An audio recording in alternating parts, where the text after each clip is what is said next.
Bonsoir et bienvenue dans le 7-8, nouvelle semaine d'information locale sur TV78. Nous sommes le lundi 23 octobre, voici les titres. Le château de Versailles de nouveau évacué hier en raison d'une fausse alerte à la bombe. C'est la 7e fois en 8 jours que le site des Yvelines fait face à cette situation. De multiples fermetures qui pourraient entraîner de multiples conséquences, notamment sur le tourisme. Reportage en début d'édition. Les premières journées nationales de la réparation se sont tenues pendant tout le week-end. Une idée, réparer plutôt que jeter quand cela est possible. Et une nécessité, réduire nos déchets dans un contexte de réchauffement climatique. Dans les Yvelines, plusieurs enseignes participaient au rendez-vous comme le réseau Envie Attrape. Malgré le début des vacances scolaires, les footballeurs yvelinois étaient bien sur les terrains ce week-end. Dans le championnat de D1 senior, Voisins-le-Bretonneux et Chatou n'ont pas réussi à se départager. 1-1 le score final, le résumé de la rencontre à suivre. Et puis l'invité du 7-8 en deuxième partie d'émission, près de 200 marins vont s'élancer du port du Havre direction la Martinique. La Transat Jacques Vabre débute dimanche et parmi les participants à la course à la voile en duo, il y a un Versaillais. Éric Bellion naviguera sur son bateau Stand as One en compagnie de Martin Lepape dans la catégorie IMOCA. Et nous l'avons rencontré.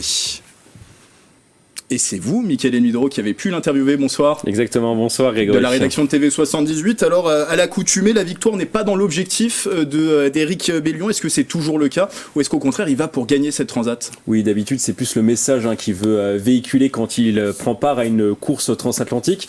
Cette fois-ci, il veut terminer haut au classement, peut-être dans un top 10. Moi, en tout cas, je lui souhaite. Il a un nouveau bateau, vous l'avez dit, le bateau avec Jean Le Cam. Ils ont travaillé sur ce nouveau bateau. Donc, pourquoi pas un top 10 ?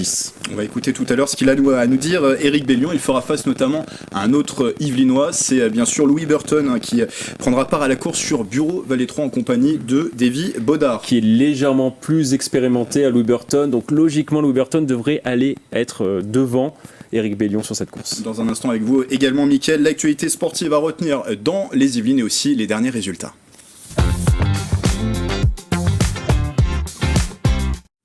Mais d'abord, bien sûr, l'actualité autour du château de Versailles de mardi à dimanche dernier. Le site des Yvelines a été évacué chaque jour pour de fausses alertes à la bombe. Une situation qui a des conséquences pour les visiteurs qui viennent du monde entier. Nous sommes allés à leur rencontre, Mathilde Francou et Gabriel Gontier. Mardi, mercredi, jeudi, vendredi, samedi et dimanche, en une semaine, le château de Versailles a été évacué 6 fois à cause de multiples alertes à la bombe. On était en cours tout simplement au château de Versailles et à ce moment-là on a entendu une sonnerie nous demandant de sortir, puis le personnel est venu nous indiquer la sortie et donc on a suivi le monde en fait. On avait fait même des pronostics pour savoir si notre cours allait justement durer toute la journée ou si on allait être évacué avant, donc voilà. Des multiples alertes à la bombe postées via le site moncommissariat.fr. Face à cette situation, les touristes sont contraints de s'adapter. C'est dommage pour les gens qui viennent de loin, nous ça va, on est à Paris. Donc voilà, le policier nous a dit que ça devrait rouvrir dans 2 heures, 3 heures. Donc je pense pas qu'on va attendre, mais on va réessayer les autres jours et on verra. Oui, nous sommes des touristes, nous venons de Croatie, nous sommes là pour quelques jours et nous attendons pour pouvoir aller à l'intérieur du château de Versailles. Nous avions entendu les nombreuses alertes à la bombe. Sur internet, le château ouvre et ferme, mais nous allons attendre et nous serons heureux si nous pouvons rentrer à l'intérieur. Je ne vais pas pouvoir aller au château de Versailles maintenant parce que j'ai une réservation pour aller visiter la tour Eiffel, mais je vais peut-être revenir demain. Des évacuations qui ne profitent pas au tourisme. En cette fin de haute saison, le château accueille entre 10 000 et 15 000 visiteurs par jour. Les conséquences, elles arriveront si l'information est tellement diffusée, notamment à l'étranger, que certains se disent on va annuler notre voyage ou le reporter. Il y a un certain nombre de commerçants autour du château qui nous disent qu'ils regrettent parce que, par exemple, ils ont perdu une clientèle habituée à faire des visites particulières au château, des choses comme ça. Selon le ministre de la Justice, ces fausses alertes ont donné lieu à l'ouverture de 22 enquêtes judiciaires. La sanction peut aller jusqu'à 2 ans de prison et 30 000 € d'amende. Et pour la première fois en 8 jours, pas d'évacuation du château de Versailles aujourd'hui. Normal, le site est fermé au public, comme tous les lundis. Le point présent sur le reste de l'actualité dans les Yvelines.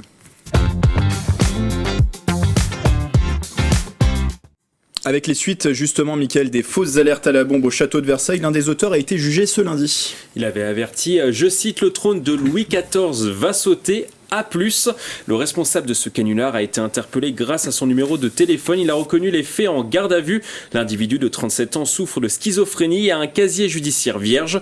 Au chômage et toujours chez ses parents, la motivation terroriste n'a pas été retenue. Il comparaissait libre devant le tribunal judiciaire de Versailles qui a rendu son verdict. Une mauvaise blague qui lui vaut 8 mois de prison avec sursis et des dommages et intérêts non chiffrés. 2 policiers de Guyancourt ont été placés pendant plusieurs heures en garde à vue après l'utilisation de leur arme à feu. Les faits se sont produits ce dimanche. Un individu a été pris en chasse vers 15h sur la commune de Guyancourt. La raison, ce jeune homme de 19 ans avait dérobé un véhicule avant de prendre la fuite jusqu'à Villiers-le-Bacle. C'est là que le forcené a tenté de forcer un barrage de policiers. Les 2 fonctionnaires ont alors ouvert le feu, le blessant au thorax. Un temps placé en garde à vue, les 2 policiers ont été remis en liberté ce lundi matin. Selon le parquet de Versailles, les jours du fugitif ne sont plus en danger. C'était ce matin, le ministre délégué chargé du numérique, Jean-Noël Barrot, était à Montigny-le-Bretonneux. Exactement, Grégory. Le ministre était venu pour soutenir un projet de formation qui vise à renforcer l'employabilité des talents. Son nom, la Talent Academy. Son objectif, susciter des vocations, notamment chez les jeunes femmes, sur les métiers scientifiques et techniques. Pour ce faire, le programme s'axe autour de 3 thèmes: éduquer, former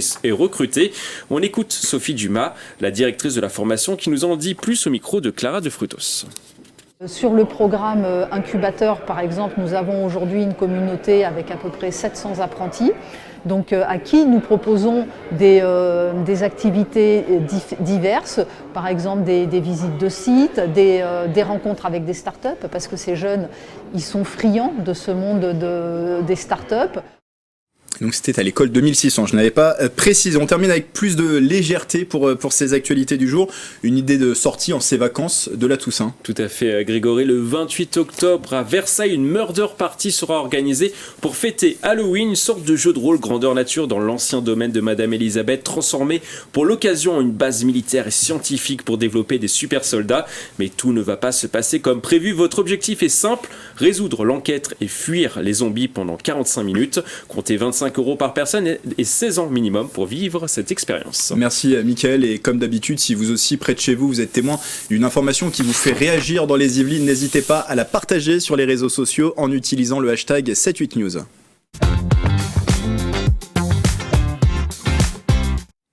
Le week-end dernier, c'était les premières journées nationales de la réparation. Le but, promouvoir cette pratique auprès des Français pour éviter de jeter quand cela est possible, tout dans un contexte d'urgence climatique pour réduire nos déchets et qui est donc plus que nécessaire. Justement, Attrape, l'entreprise d'économie circulaire Envie, est engagée dans ce combat. Le reportage de Régine Ralèche. Machine à café, frigo ou encore lave-linge, ce n'est peut-être pas visible, mais ces appareils ont déjà du vécu. C'est l'association Envie Attrape qui leur a donné une seconde vie. Donc j'ai cette machine-là qui est arrivée sous garantie. Donc le problème qu'elle avait, c'est que la cuve était carrément tombée. On avait la traverse là qui était cassée. Donc je l'ai remplacée. Et là, je m'aperçois qu'elle disjoncte. Donc c'est un problème de résistance. Hors garantie, le coût de cette opération s'élèverait à 150 €. Grâce à ce système, le client économise en ne rachetant pas de nouvelles machines. Le fait de juste changer la résistance, c'est bénéfique déjà pour la planète, puisque ça nous évite de le jeter à la poubelle. Et puis c'est réparable, en vrai tout est réparable. Des cas comme celui-là, Envie en compte un bon nombre. Installée à Trappes depuis 11 ans, l'entreprise reconditionne entre 200 à 300 appareils chaque mois, un phénomène qui s'observe notamment depuis la mise en place du bonus réparation. C'est un dispositif qui a été mis en place il y a environ 1 an et qui permet aux propriétaires d'une machine en panne de bénéficier d'une remise chez des réparateurs agréés, qu'elle répare, des bonus qui vont de 10 à 45 €. Envie compte aujourd'hui 52 établissements en France. À terme, elle souhaite développer un centre de formation dédié à ses futurs salariés. Allez, c'est l'heure de parler sport dans le 7-8.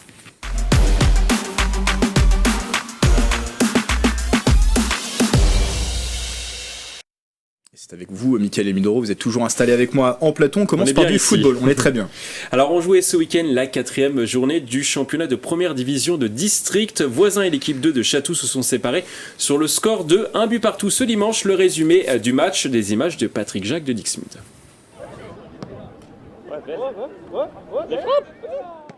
Un match pour se rapprocher du podium de D1 de district. Les Bleus de Voisins recevaient les Jaunes de Chatou pour le compte de la 4e journée. En première période, les deux équipes du milieu de classement s'observent et ce sont finalement les Catoviens qui ouvrent le score sur ce bel enchaînement. 1-0. Malgré les tentatives des deux côtés, le score n'évoluera pas avant la pause. On a fait une bonne première mi-temps, je pense. Voilà, on domine, on gagne 1-0. On a eu un peu de mal à se mettre en route, mais on concède un but assez logiquement en première mi-temps. Au retour des vestiaires, Voisins accélère pour revenir dans la partie, se procure plusieurs occasions. L'équipe locale est récompensée avec ce petit bijou inscrit à la 54e minute.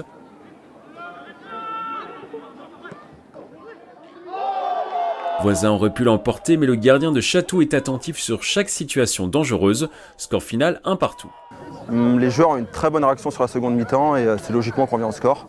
On aurait pu pousser un peu pour aller chercher ce deuxième but, mais on s'en contentera pour aujourd'hui. On fait des bons matchs, nos matchs sont cohérents, mais malheureusement on ne prend pas les 3 points, donc on stagne un peu dans le championnat. On va essayer d'inverser ça dès la semaine prochaine. En seconde période, on a du mal à rentrer dans notre match. Ensuite, on prend un but sur une touche, sur une mauvaise appréciation d'où valait le ballon sur un marquage. Après, félicitations au numéro 10 qui met un très beau but. Voilà. Au classement, les Vicinois remontent à la 5e place du championnat. Les Catoviens sont quant à eux 7e. La prochaine journée est programmée ce dimanche 29 octobre. Voisins recevra l'équipe 3 du FC Mantois et Chatou accueillera Maurepas.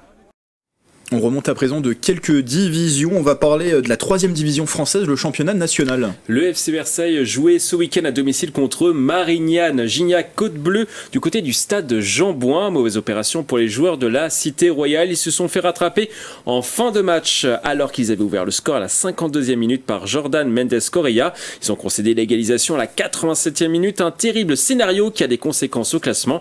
Le FC Versailles est 9e avec seulement 3 victoires au compteur. Ils sont à 5 points du podium. Le rugby avec le championnat de Fédéral 2. On jouait ce week-end pour le compte de la 5e journée du championnat. 2 victoires et une défaite pour nos clubs yvelinois.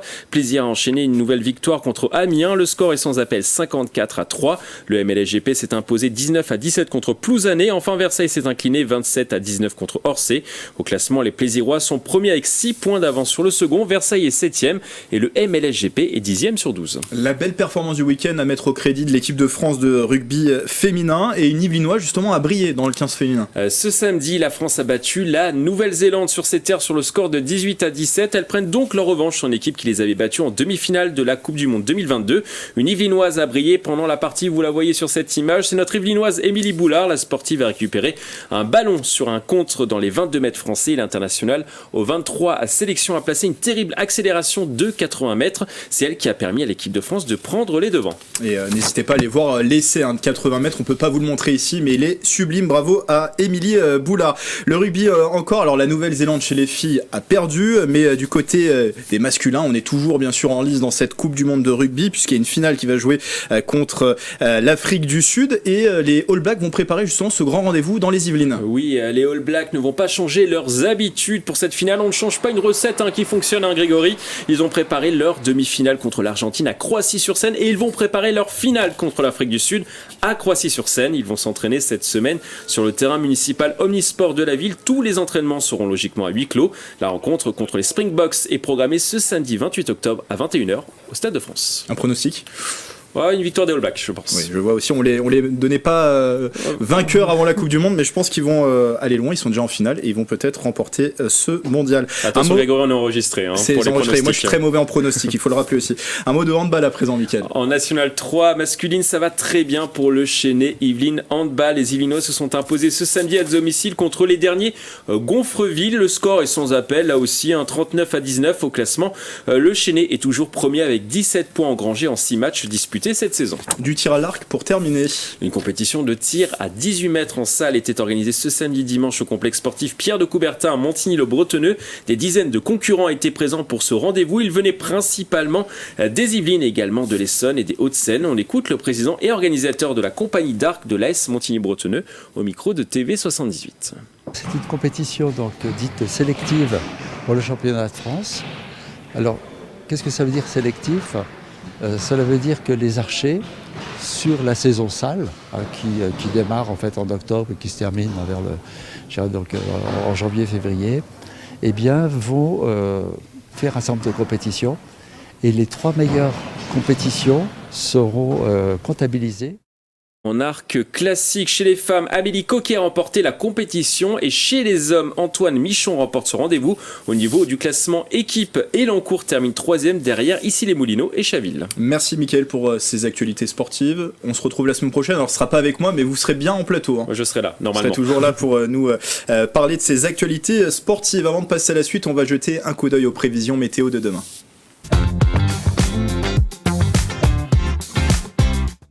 Avec des éclaircies au menu de votre matinée yvelinoise ce mardi, il fera jusqu'à 12 degrés à Mantes-la-Jolie, 11 degrés à Houdan et Versailles, 10 degrés à Rambouillet. L'après-midi, le ciel se voilera par endroits, comptez 14 degrés à Rambouillet et à Versailles. Il fera 15 degrés dans le secteur de Houdan et 16 degrés à Mantes-la-Jolie. Et demain, mardi 24 octobre, nous fêterons les Florentins. Tout de suite, l'invité du 7-8.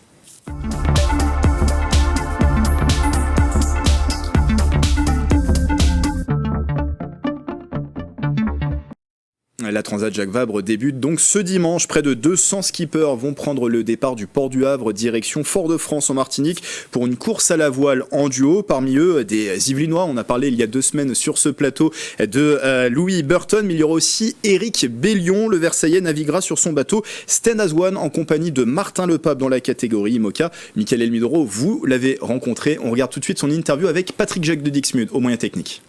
La conférence de presse de la Transat Jacques Vabre 2023 vient tout juste de se terminer.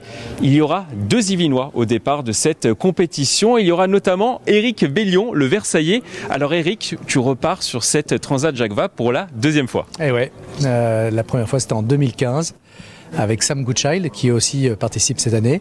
Et là cette année avec Martin Lepape. Donc je suis super content et surtout là cette année j'y vais avec un bateau que j'ai construit, que j'ai co-conçu avec Jean Le Cam et David Raison. Donc la dernière fois c'était avec un bateau que j'avais racheté, un bateau d'occasion. Là c'est avec vraiment mon bateau. Donc je suis très très heureux d'être là, quoi. Et qu'est-ce que ça représente pour toi la Transat Jacques Vabre ? C'est une transat qui est assez mythique, hein. 1993, la première, il y a tous les grands champions que j'ai lus dans ma jeunesse qui ont participé. Donc j'ai l'impression de marcher sur leurs traces. Au niveau du parcours, on part du Havre pour arriver en Martinique. Quelles seront les difficultés peut-être à éviter pendant la compétition ? Il y en a plusieurs. Déjà, il y a le départ, qui est toujours un moment sensible. On a déjà parlé ensemble. Hein. Et il y aura beaucoup de bateaux cette année. Hein. Voilà, on est quasiment 100 bateaux, même s'il y a des départs séparés. Donc ça, c'est une très bonne nouvelle. Les IMOCA, on va être 40. Donc déjà, c'est pas mal. Donc déjà, échapper au départ, pas taper d'autres bateaux. Ensuite, sortir de la Manche. La Manche, c'est quand même un gros dossier parce qu'il y a des courants très très forts. Et puis ensuite, prendre les alizés, passer l'équateur une fois, et notamment la zone de convergence intertropicale. Donc c'est l'endroit où le vent ne souffle plus horizontalement mais verticalement. Il ne faudra pas le passer une fois mais 2 fois, et puis après aller vers les Antilles. Donc c'est semé d'embûches. Hein. Tu vises quoi sur cette compétition ? Tu vises une place dans le top 10, dans le top 15 ? Qu'est-ce que tu vises ? Moi je raisonne jamais comme ça. On a un bateau neuf, avec Martin on commence à bien se connaître. Moi ce que je veux c'est qu'à la fin on soit très fiers de nous. Alors c'est pas un résultat qui va nous rendre fiers, si ça se trouve on va avoir des tas de problèmes et on va arriver dans les derniers, mais peut-être qu'on sera très fiers de ça, ou alors on n'aura pas de problème, le bateau va s'exprimer à son gros potentiel et on va peut-être gagner, on va peut-être être devant, je sais pas. Et moi ce que je veux c'est être fier à la fin, je veux donner mon maximum. Sur certaines compétitions tu as prôné la lenteur, si je peux dire, au niveau de la navigation. Cette fois-ci tu gommes tout et tu vises la vitesse. Sur la goélette, oui, j'ai participé à la Route du Rhum en 2018 sur une goélette classique. Et c'était pour voir si je pouvais atteindre justement cette satisfaction sans la vitesse et l'adrénaline. Et c'était une grande découverte. Et j'ai découvert qu'en fait, dans la vie, il faut savoir accélérer et freiner. Et souvent, on fait que accélérer. Et j'étais très content de freiner. Mais là, c'est sûr que j'y vais pour accélérer. Je freinerai plus tard. On va parler de Stand as One. Parle-nous du projet. Stand as One, c'est la continuité de Comme un seul homme qui s'est anglicisé. Donc c'est une action pour promouvoir l'aventure collective. Donc on est associé à une goélette, la fameuse goélette avec laquelle j'ai traversé en 2018. Où on embarque des jeunes de la ruralité ou des quartiers défavorisés pour leur apprendre justement aller vers l'aventure collective, pas dans le recroquevillement sur soi. Et puis au niveau sportif, c'est aussi un projet qu'on a mené avec Jean Le Cam pour faire des bateaux révolutionnairement sobres et tout un développement mutualisé. Donc c'est à la fois de l'aspect sociétal et l'aspect environnemental. Et moi j'aime bien à penser qu'on peut avoir une performance respectueuse de la nature et de l'homme. C'est ça, Stanaz One. Parle-nous de ton bateau, je crois qu'il est nouveau, si je ne me trompe pas. Ouais, on l'a mis à l'eau au mois de juin. C'est un bateau donc que j'ai co-conçu avec Jean Le Cam et David Raison, qui est l'architecte. Donc c'est un bateau qui est un bateau à dérive droite. C'est le seul bateau neuf à dérive droite de toute la classe. C'est un bateau qu'on a voulu moins cher, moins polluant, moins émetteur de déchets aussi. Donc c'est un bateau qui pour nous est l'avenir, parce que je trouve que pour ma part l'avenir est à la sobriété, à la simplicité et pas à la complexité. Donc voilà, c'est une proposition qu'on fait avec Jean Le Cam et on pense que ce bateau peut être aussi performant, ou peut-être mieux, plus performant que certains bateaux, particulièrement sur le Vendée Globe, qui est notre objectif avec ce bateau. Oui, justement, j'allais parler du Vendée Globe. Tu vas partir avec ce bateau sur le Vendée Globe. C'est l'objectif. On a dessiné ce bateau-là avec Jean pour le Vendée Globe, et donc notre idée, c'est d'aller faire une performance sur le Vendée Globe. Ça sera ton deuxième Vendée Globe. Qu'est-ce que tu vises, pareil, sur cette compétition ? Moi, c'est de me battre avec les meilleurs, et donc tous ceux qui ont des bateaux neufs à foil, c'est les bateaux qui volent. Nous, je veux démontrer avec Jean Le Cam qu'on peut faire la même performance ou être encore meilleur en pensant complètement différent et en étant plus sobre, plus simple, moins cher, plus accessible. Dernière question, qu'est-ce qu'on peut te souhaiter pour cette Transat Jacques Vabre 2023, Eric ?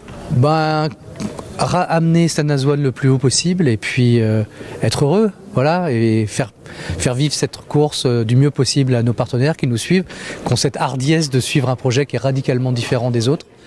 Voilà, et qu'on soit heureux tous à la fin de la belle performance, quelle qu'elle soit en fait. Un petit mot pour les Versailles qui vont te suivre sur la compétition ? Allez, vive Versailles, c'est la plus belle ville du monde. Merci à Eric Bellion. La Transat Jacques Vabre 2023 partira le 29 octobre depuis Le Havre pour rejoindre la Martinique.